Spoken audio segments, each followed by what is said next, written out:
What is up, you guys? Welcome back to another video. My name is Tyson, and in this video, I think I bought the cheapest E93 BMW that there is in Canada. I bought this car with the winning bid of $7,500, but after taxes and everything, the total did come around to just over $9,000, but there is a reason it's so cheap, of course. The reason being, I bought this car from a salvage auction, which basically means the car was totaled from a rear end collision.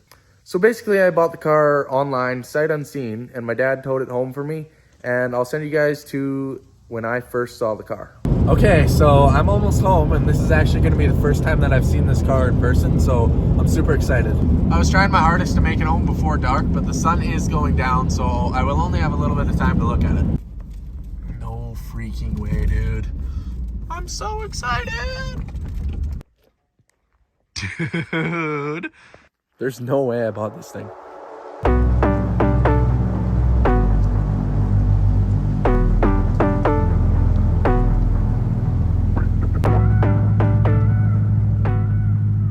Okay, so there is a slight dent in the back. I'm gonna pop this hood. Come on. Damn! Yep, that is why I bought the unit right there. My dad said the battery is cooked, so he was trying to trickle charge it, but I don't think it starts. The next day. Okay, so it's the next day. We're gonna try and get the BMW going today. The battery is cooked. It's in the back here. I'm hoping we can take it out, and hopefully we have another battery that will work for now. I'm also pretty curious to see what parts came with this car. It came with 2 big boxes full of parts. This one, brand new trunk lid. I'm gonna jump in and mention that I did get in contact with the old owner of this car, and the reason that it came with new parts was because it was sent to a body shop and they were gonna fix it. So they ordered all these new parts, but it got sent to a different body shop and then they totaled it off. So it came with a bunch of new parts. This is probably one of the most confusing batteries I've ever had to take out. We also found a Costco receipt. We got some chicken, lamb leg, watermelon, $128. I got both these battery terminals taken off, but there's something else holding the battery down. I can't figure it out. It's not this. I'm wondering if it's those screws. I don't know. I should probably search up a video. Wowzers. Okay, so those big bolt things were holding it down. And then after a little while of struggling, I finally got it out, but it's so tight in there. Here's the battery I'm going to try using. It's in this Camry. It smells like a cat died under this hood. Battery does fit. I just want to snip this off, hook the positive off.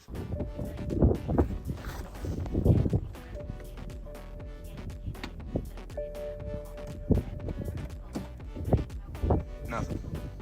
Okay, so it's not starting. I'm going to try clearing the codes, see if that helps.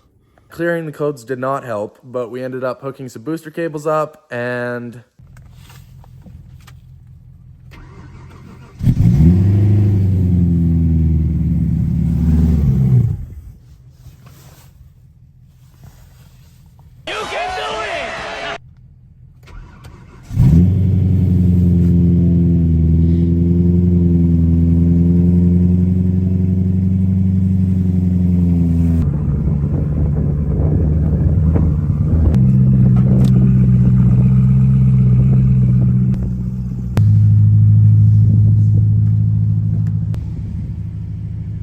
for some reason, it seemed like the battery just didn't have enough juice to actually turn the car over, which was weird because it was just in the Camry and running.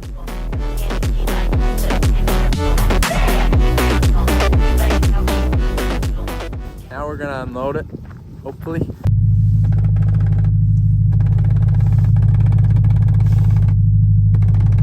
the hell's that noise?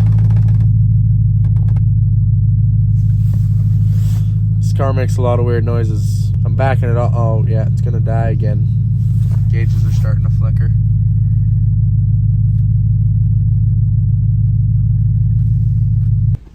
For some reason it only wants to run for like 5 minutes and then it dies and the wipers start going.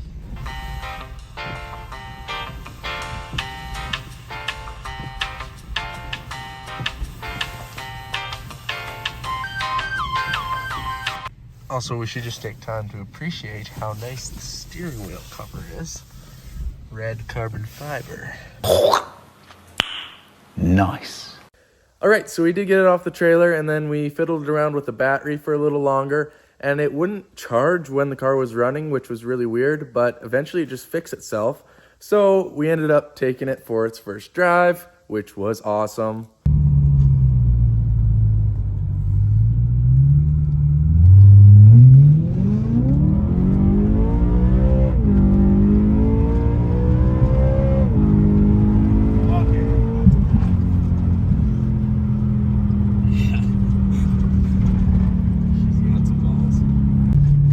Super happy that this car does run and drive flawlessly and nothing mechanical was wrecked. I will eventually be changing the rod bearings just for peace of mind because the car is way overdue. I got in touch with the old owner.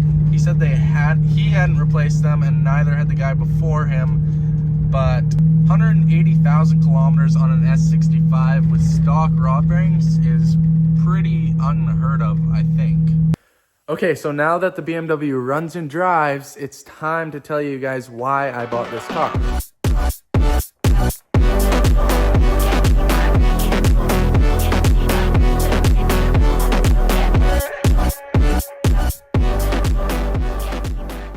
The wheelbase on my 1964 Chevy Corvair and the wheelbase on the M3 are basically the same. So I basically bought the M3 as a donor chassis for my Corvair. I was looking on the internet and people do unibody chassis swaps often. Nobody's ever done these two cars together, but I think I can make it work. It definitely will be challenging, but I think the outcome of having a high revving V8, front engine, rear wheel drive in a Corvair would be pretty awesome. Don't get me wrong, I do absolutely love the looks of these cars, and by far probably my favorite BMW ever made. It's just I couldn't stumble upon a donor car much more perfect than this one. And being honest, I'm not a complete fan of the convertibles either. I would rather have a hardtop. When I go through with the swap, I'll be keeping all of the interior of this car in the Corvair. So it'll be like a BMW on the inside, but a Corvair on the outside. I love the color of this interior.